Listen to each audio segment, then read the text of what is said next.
National Training and Development Curriculum for Foster and Adoptive Parents.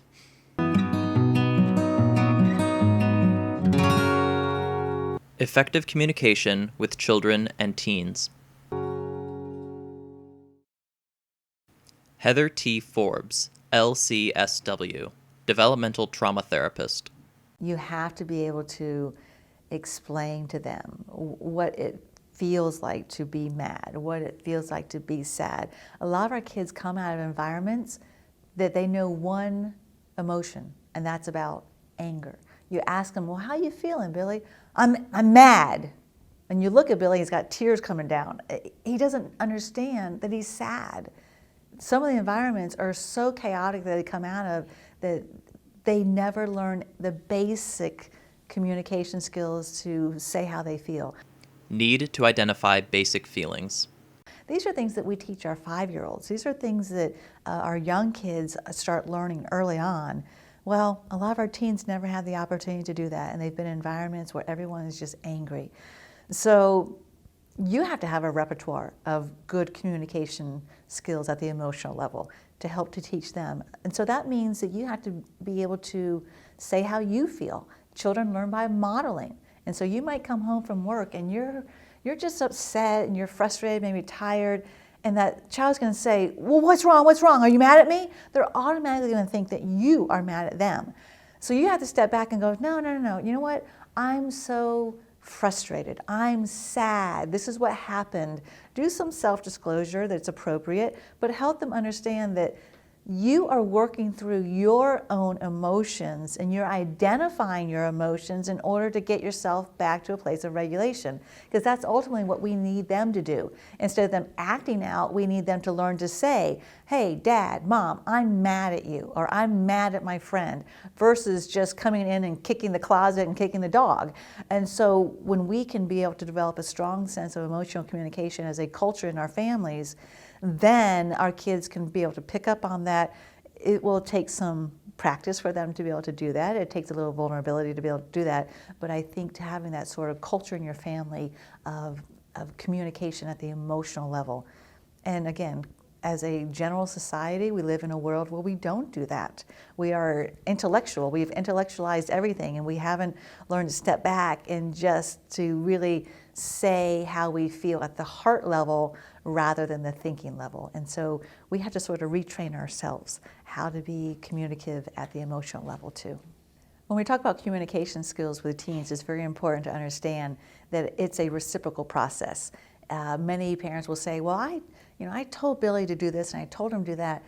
Especially with teens, it's going to take a lot of listening as well. So you may need to obviously give the directive, but then also offer the opportunity to be able to talk, let them have their viewpoint, let them be able to have some feedback around that.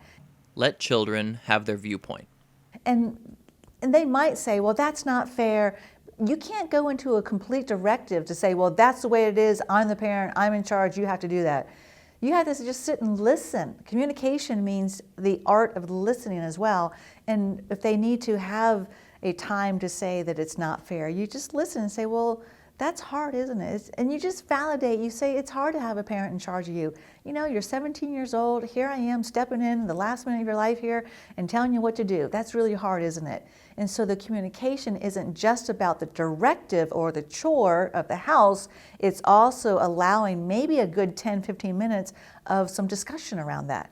Now, that doesn't mean you change your mind always. You might, but if you need to hold the boundary and hold the ground, that's fine. But you are allowing that child to talk and to have a voice. One of the most important things to understand about trauma is that children have lost their voice. Decisions have been made for them all the time. They've never had the ability to say what they want, what they needed, and no one, or if they did, people responded very negatively. So by this time in their life, when they're really making that change developmentally to become that self-aware person, that self-identity, they're going to need to have their voice. And especially you just triple that because of the traumatic effect. Children need to have their own voice. And so giving kids their voice. So sometimes communication can be as meaningful as just sitting and listening and stopping your talking, but just allowing them to communicate. And I want to say this, listening is not about thinking about what you're going to say next. Listening is literally sitting there and processing, what are they saying? What do they mean? Listening is not thinking about what to do next. Not about what you're going to tell them how to do, how to think differently. So that's a very important distinction that I don't think we really know. And in all fairness to parents, we don't know that because you know what? Our parents didn't listen to us. We don't have a blueprint. I mean, how many of us can sit here and really say, oh, you know, when I was 16 years old, my dad or my mom, they just sat and listened to me and they just had these wonderful conversations with me. That didn't happen. So we're having to sort of recreate something that we don't have any experience behind, which makes it that much more difficult. For more information, visit ntdcportal.org. This video was funded by the Children's Bureau, Administration on Children, Youth, and Families, Administration for Children and Families, U.S. Department of Health and Human Services, under grant number 90C01134. The contents of this video are solely the responsibility of the authors and do not necessarily represent the official views of the Children's Bureau.